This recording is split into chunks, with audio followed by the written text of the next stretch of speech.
அனைவருக்கும் வணக்கம். இந்த பதிவில் குரு கர்மா நட்சத்திரங்களை பற்றி பார்க்கலாம். மிருகசீரிஷம், ஹஸ்தம், உத்திராடம் இந்த 3 நட்சத்திரங்களும் குரு கர்மாவை கர்மப்பதிவாக கொண்ட நட்சத்திரங்கள் எனப்படும். இந்த 3 நட்சத்திரங்களும் வெவ்வேறு கிரகத்திற்கு சொந்தமான நட்சத்திரங்கள். மிருகசீரிஷ நட்சத்திரம் செவ்வாய்க்கு சொந்தமான நட்சத்திரம். இந்த நட்சத்திரத்தில் பிறக்கக்கூடிய குழந்தை பிறக்கும் பொழுது செவ்வாய் தசையில் பிறக்கும். ஹஸ்தம் நட்சத்திரம் சந்திரனுக்கு சொந்தமான நட்சத்திரம். இந்த நட்சத்திரத்தில் பிறக்கக்கூடிய குழந்தை பிறக்கும் பொழுது சந்திர தசையில் பிறக்கும். உத்திராடம் நட்சத்திரம். இந்த நட்சத்திரம் சூரியனுக்கு சொந்தமான நட்சத்திரம். இந்த நட்சத்திரத்தில் பிறக்கக்கூடிய குழந்தை பிறக்கும் பொழுது சூரிய தசையில் பிறக்கும்.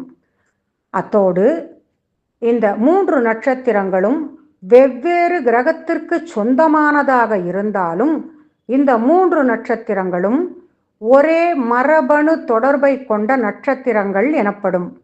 ஒரு வீட்டில் இந்த 3 நட்சத்திரத்தில் ஏதேனும் ஒரு நட்சத்திரத்தில் குழந்தை பிறந்தால் அந்த குடும்பத்தில் அதற்கு முன்பே தாய் வழியிலோ தந்தை வழியிலோ மற்ற 2 நட்சத்திரத்தில் பிறந்திருப்பார்கள் என்பது உறுதி.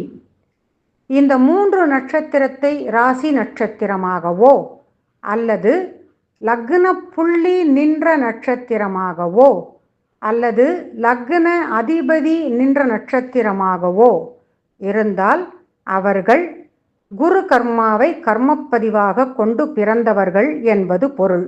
மேலும் லக்ன அதிபதி லக்னத்திலே இருப்பது, லக்ன அதிபதி 2ஆம் பாவத்தில் அமர்ந்திருப்பது, லக்ன அதிபதி 5ஆம் பாவத்தில் அமர்ந்திருப்பது, 2ஆம் பாவ அதிபதி லக்னத்தில் அமர்ந்திருப்பது, 5ஆம் பாவ அதிபதி லக்னத்தில் அமர்ந்திருப்பது அல்லது 1ஆம் பாவ அதிபதி 2ஆம் பாவ அதிபதி 5ஆம் பாவ அதிபதி சேர்ந்து 1ஆம் பாவத்திலோ 2ஆம் பாவத்திலோ 5ஆம் பாவத்திலோ அமர்ந்திருப்பது. இவ்வாறு இருப்பின் அவர்களும் குரு கர்மாவை கர்மப்பதிவாக கொண்டு பிறந்தவர்கள் என்பது பொருள். நன்றி, வணக்கம்.